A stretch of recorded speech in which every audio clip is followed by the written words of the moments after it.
There are some reactions of cyclic nature which commence only after highly reactive particles, such as free atoms or radicals, are produced under the action of light or thermal motion. These highly reactive particles enter in reactions with saturated molecules, as a result of which new highly reactive particles are produced. These newly produced highly reactive particles enter in further reactions, and this process goes on and on in a periodic fashion until, for one reason or another, saturation of the free valencies of these highly reactive particles takes place. These types of reactions are called chain reactions, and as an example we have here the formation of hydrogen chloride from hydrogen and chlorine gas. This reaction is initiated by brief illumination, say with a spark, of the gaseous mixture of hydrogen and chlorine, and we see 1 mole of light quanta splits 1 mole of chlorine molecules into 2 moles of highly reactive intermediates, chlorine atoms. The appearance of the highly reactive chlorine atoms makes the components of the gaseous mixture participate in chemical reactions of cyclic nature, during which the product, hydrogen chloride, is obtained, but also regeneration takes place of the highly reactive intermediates, the hydrogen and chlorine atoms. This propagation of the chain, or the repetition of these cycles during which the product hydrogen chloride is obtained, accompanied by the regeneration of the highly reactive intermediates, continues until the moment when the existence of these intermediates is terminated, either in the bulk or on the walls of the reaction vessel. Now let's analyze these reactions by first introducing some terms. One term we use is length of the chain. Length of the chain shows how many times this set of reactions that take place after the initiation repeats itself. Thus, if after the initiation only one set of reactions has taken place, because for some reason the life of all the active intermediates has been terminated, then the length of the chain will be unity. In fact, this will not be a chain reaction at all. However, if after the first set of reactions, the first cycle, some of the formed intermediates survive, then they will induce a second round, a second set of reactions. Notice that we suppose that the intermediates, as long as they exist, can inevitably induce reactions. Denote by omega the probability of survival of the intermediates produced after the first set of reactions. Now suppose, for instance, that this omega is equal to unity. This supposition means that there will be a second set, a second round of reactions, and therefore the length of the chain so far will be equal to 1 plus 1 equal to 2. Of course, omega may not be equal to unity, it may be less than unity. Then the length of the chain so far will be 1 plus omega. The probability of survival of these intermediates produced after the second set of reactions will again be omega. However, it is important to understand that if there is to be a third round, a third cycle of reactions, the totality of these reactions does not depend only on the probability of survival of the intermediates produced during the second cycle, but also on the probability of survival of the intermediates produced during the first cycle.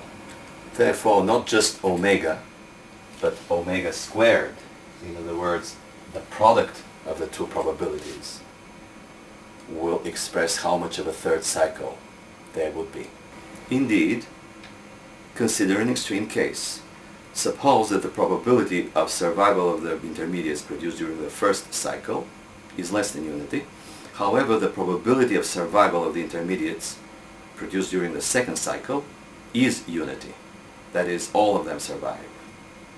Even then, the totality of the reactions of the third cycle will not match the totality of the reactions of the first cycle. In other words, even then, the third cycle cannot be considered as a full repetition of the first cycle. These arguments may continue in the same fashion, and in the end we obtain the following expression for the length of the chain.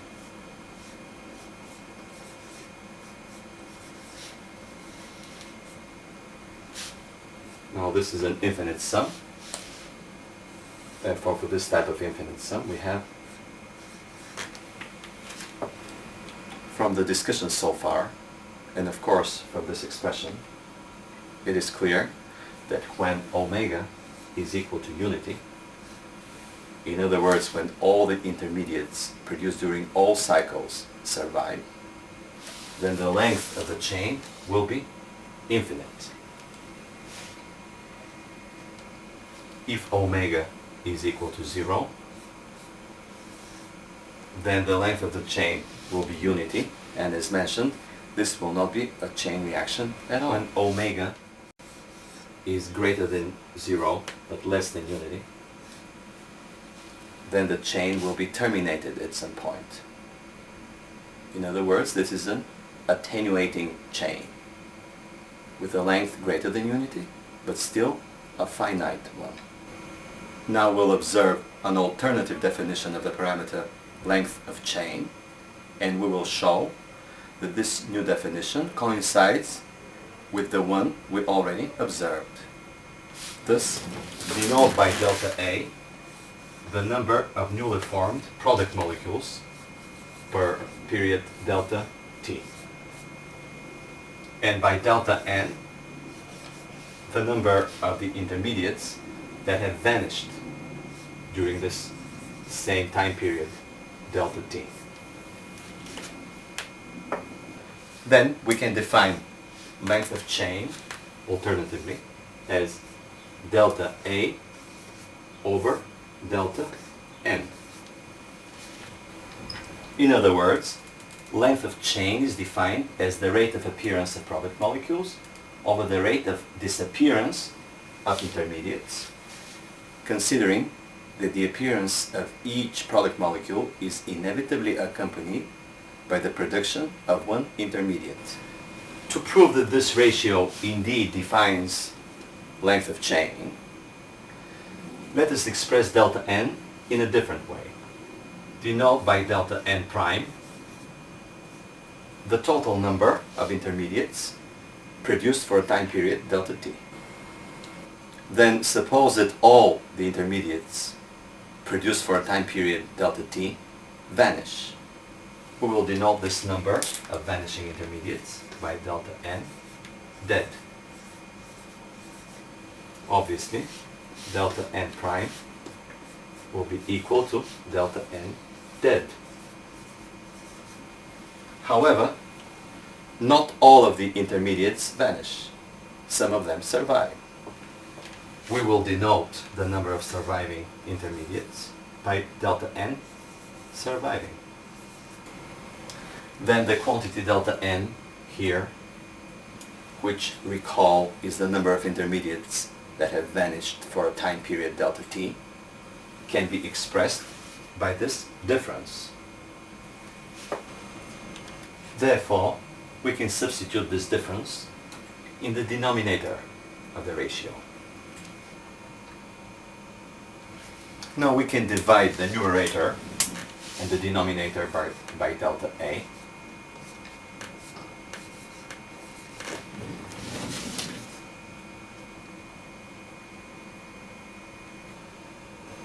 Now notice that if each one product molecule corresponds to one intermediate form, then delta n dead over delta A is equal to 1. From this ratio,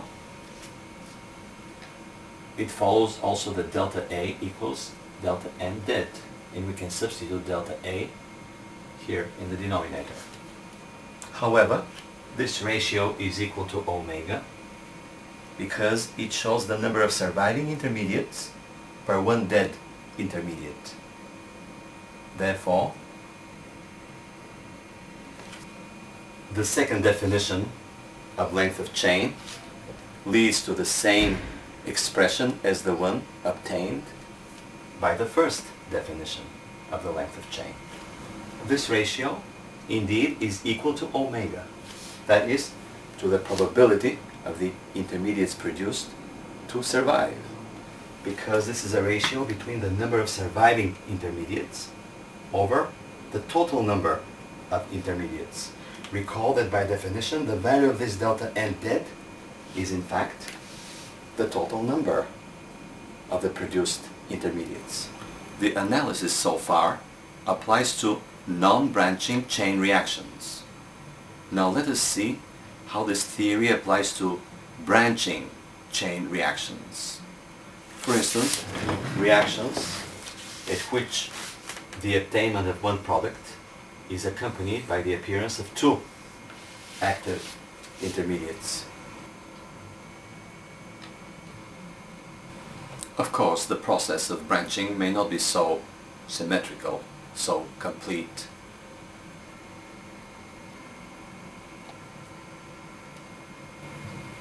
We may write the same type of equation for the length of the chain of the branched chain reactions as the one valid for the unbranched chain reactions.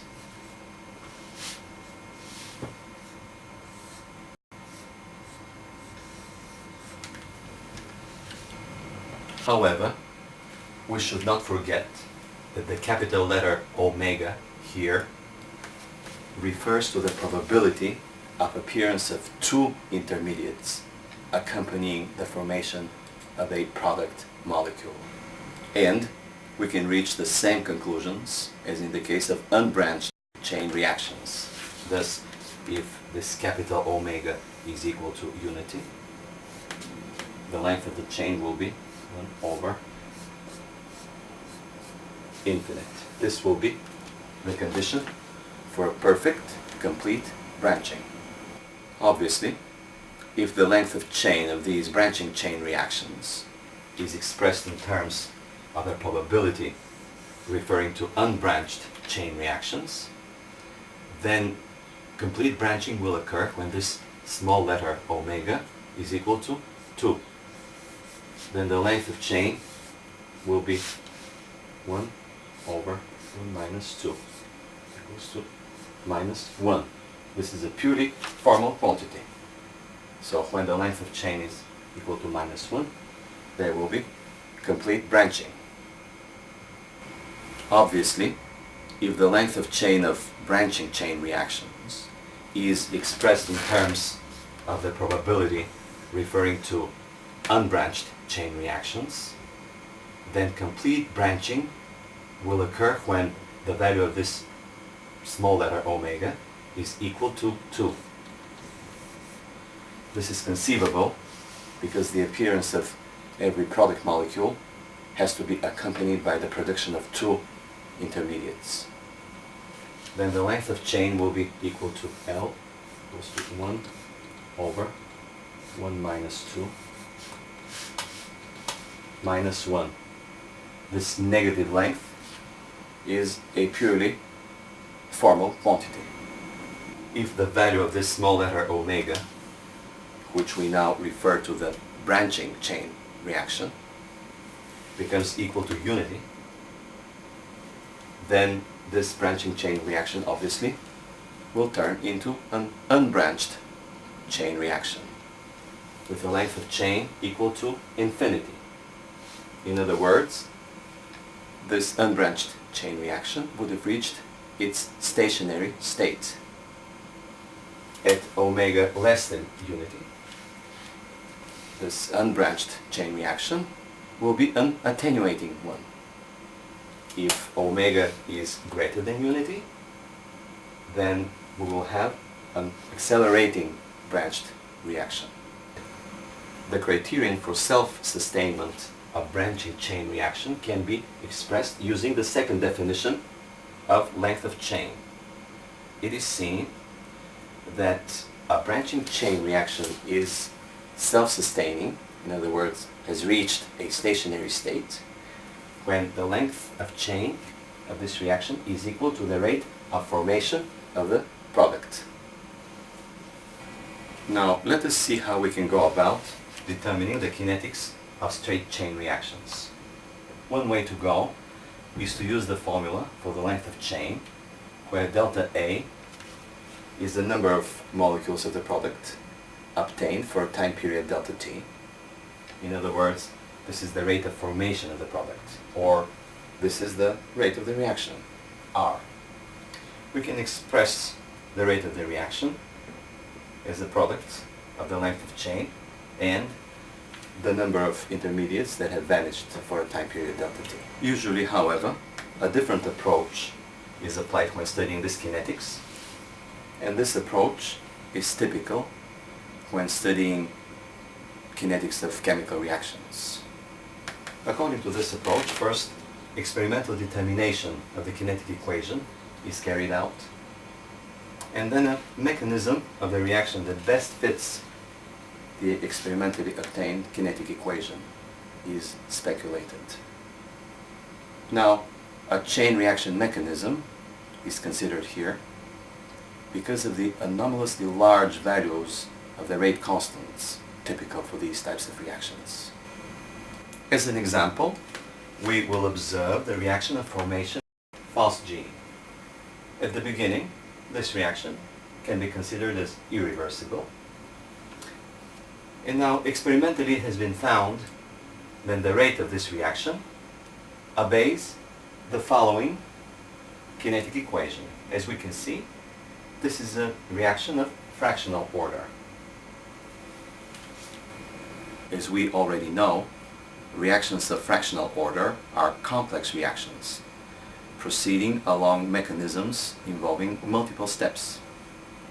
So here, we will try to apply one such mechanism, namely a chain reaction mechanism, to try to derive this experimentally obtained kinetic equation of somewhat more complex form. So we suppose that the initiation of the chain occurs through the collision of the chlorine molecules with molecules available in the system.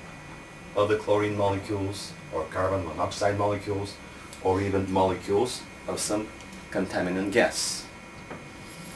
During these collisions, the energy that is transferred to the chlorine molecule is enough to split it into two active intermediates, free chlorine atoms.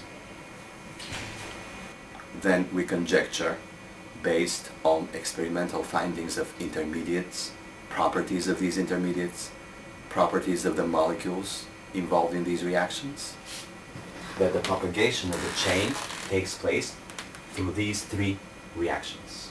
First, carbon monoxide reacts with chlorine atom, the active intermediate, to form another active intermediate, a radical. Then this radical reacts with a molecule of chlorine to form the product, false G, and to regenerate the active intermediate, chlorine atom. Unfortunately, the radical is unstable, and part of it, instead of reacting with the chlorine molecule to form the product, false G, and to regenerate the active intermediate, the chlorine atom, disintegrates into carbon monoxide and a chlorine atom. As you can see, the appearance of this chlorine atom through this third reaction is fortunate because it contributes to the regeneration of the chlorine atom, of the active intermediate, spent during the first reaction. Termination of the chain takes place through a reaction of triple collision between two chlorine atoms and a third particle, or the walls of the reaction vessel. A triple collision is necessary because during the recombination of two chlorine atoms, the energy released is greater than the energy necessary to split a chlorine molecule into two chlorine atoms. Therefore, a third particle is needed to absorb this extra energy. Now that we have the elementary steps for the mechanism of this chain reaction, we can write the equation for the rate of formation of phosgene from this equation.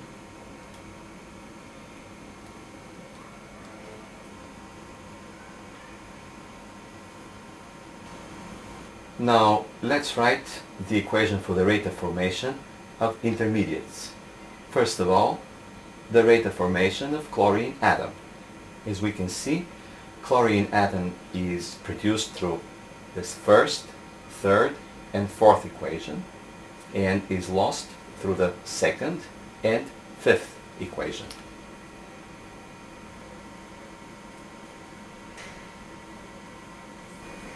Then we will write the equation for the rate of formation of the radical. The radical is produced through step 2 and is lost through steps 3 and 4.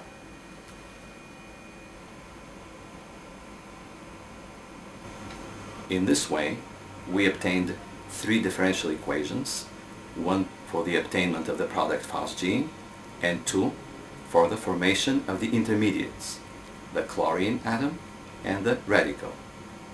Now these 3 simultaneous differential equations can be solved numerically by some computational techniques using fast computers. Unfortunately, finding an analytical solution, which is our goal here, of such types of simultaneous differential equations may be quite complicated. Therefore, in such cases, the so-called steady-state approximation is applied, whereby it is supposed that the concentration of the intermediates is very small and that the rate of change of their concentration is equal to 0. So we make the kinetic equations we derive for the intermediates equal to 0 and then sum them up. Summing up expressions that are 0 will not alter anything. And we obtain from where, on the other hand, we get, and we can substitute here this expression. Now we can substitute this expression for the concentration of the radical in the expression for the rate of production of phosgene, namely here. And we get, or, and now if this inequality is valid, since decomposition of the radical takes place much faster than the reaction-required collisions of molecules, then the denominator becomes a constant, and after consolidating of all the constants into one constant, above expression becomes or, which is exactly the expression obtained experimentally. Thus, we derived theoretically the expression found experimentally. There are some chemical reactions which will not start until some critical pressure of the reacting gas is reached at a given temperature. Such behavior exhibits phosphorus in its reaction with oxygen. When phosphorus is placed in pure oxygen, no reaction occurs. However, if we place phosphorus in air, self-ignition of phosphorus is observed. It has been established experimentally that there is not only an upper limit of self-ignition, whereby the partial pressure of oxygen decreases from that of pure oxygen to the partial pressure of oxygen dissolved in air, but also that there is a lower limit of self-ignition. At pressures below the upper self-ignition limit and above the lower limit of self-ignition, the reaction between phosphorus and oxygen proceeds with an explosion, similar to thermal explosion, perhaps not as intense. If all the limits of self-ignition corresponding to various temperatures are plotted together, the so-called explosion peninsula is obtained, within which all combinations of pressures and temperatures correspond to explosive procedure of the reaction. In the areas outside of this explosion peninsula, no reaction between phosphorus and oxygen takes place at all. Chemical reactions that exhibit this kind of behavior are considered to be branching chain reactions. As another example of a branching chain reaction, we will observe the oxidation of hydrogen gas. Here is one proposed mechanism of the reaction that would explain its explosive nature. The first step is the initiation, at which an intermediate radical is obtained.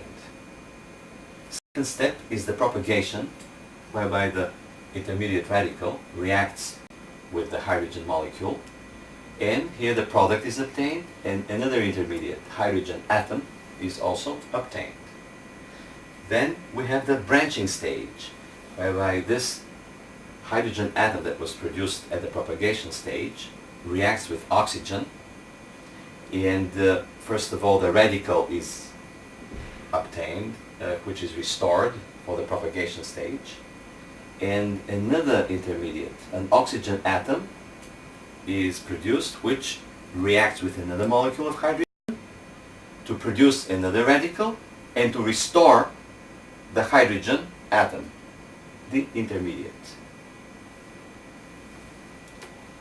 At the end, we have the termination stage. Now, as we can see here, it's important to follow the production of the hydrogen intermediate, and perhaps we can present it in a clearer way with the following scheme. This mechanism shows how the availability of one intermediate hydrogen atom gives rise to 3 new intermediate hydrogen atoms. Indeed, through the reaction with oxygen molecule, on the one hand a radical is obtained, and this radical, through the reaction of propagation, produces the first new intermediate hydrogen atom. On the other hand, the oxygen that is produced through this reaction reacts with a hydrogen molecule and produces the second new intermediate hydrogen atom, and also a radical which, through this reaction of propagation, produces the third new intermediate hydrogen atom. This is a schematic representation of what we just stated verbally. Here, alpha, beta, and gamma are the probabilities of occurrence of each stage of any one of these 3 cycles. Therefore, the probability omega 1 of formation of the intermediate hydrogen atom along the first cycle will be equal to the product of alpha and beta. Respectively, the probability omega 2 will be equal to the product of alpha, gamma, and beta. And omega 3, this probability, will be equal to the product of alpha and gamma.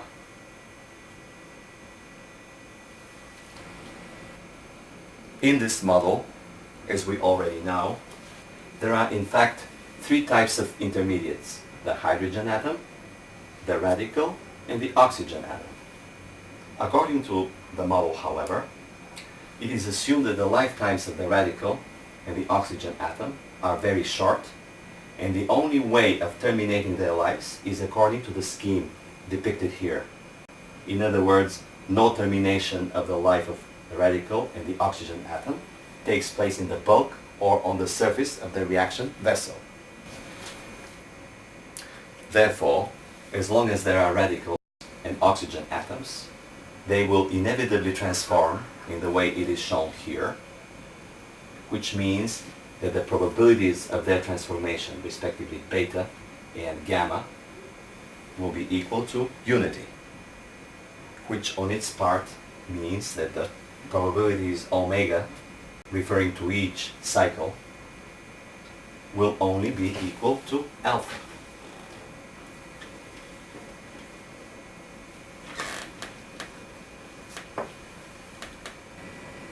Thus, we obtain the following expression for the overall number of the intermediate hydrogen atoms produced along the three cycles, where N1, N2, and N3 are the number of hydrogen atoms that can potentially be produced along each cycle if their life hasn't been terminated otherwise. Otherwise meaning in the bulk or on the surface of the reaction vessel rather than along this scheme. Now substitute omega 1, omega 2, and omega 3 by alpha.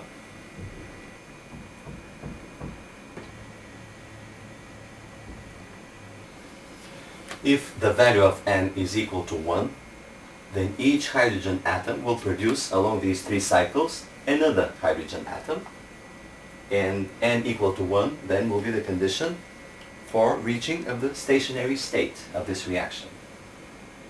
This reaction, at such condition, will resemble unbranched chain reaction because we will have a continuous formation of the product and recovery of the intermediate. However, if n is greater than 1, this is already a condition for an explosion, especially when n equals to 3, which is the condition of perfect branching. Now let us write the kinetic equations that correspond to the three ways of terminating the life of the hydrogen atom. First, we write the rate equation for the third reaction from the model. This is the reaction between the hydrogen intermediate and the oxygen molecule, where H is the concentration of the hydrogen intermediate and C is the concentration of oxygen. In fact, this third reaction is the basic, this is the starting point of observing the branching chain in this branching scheme that we already discussed. K1 is the rate constant and V is the volume. Notice that we are observing a reaction in the bulk, whereby the volume and the configuration of the vessel should have an effect, and therefore we have to take them into account. There are two more ways of termination of the existence of hydrogen intermediate, which are not included in the above discussed scheme. This termination of the life of hydrogen intermediate can be observed as a three-way collision process, where K2 is the rate constant of this process. Disappearance of hydrogen intermediate also may be due to its interactions with the walls of the vessel, where S is the surface area of the vessel walls, and K3, of course, is the rate constant of this process. Once we have the expressions for these three rates, we can write the formula for the probability alpha. Indeed, the rate of disappearance of the hydrogen intermediate along the already discussed scheme is only a fraction of the overall rate of disappearance of this hydrogen intermediate through other ways, in the bulk or on the walls of the reaction vessel. We can now substitute the expression for alpha in the expression for n,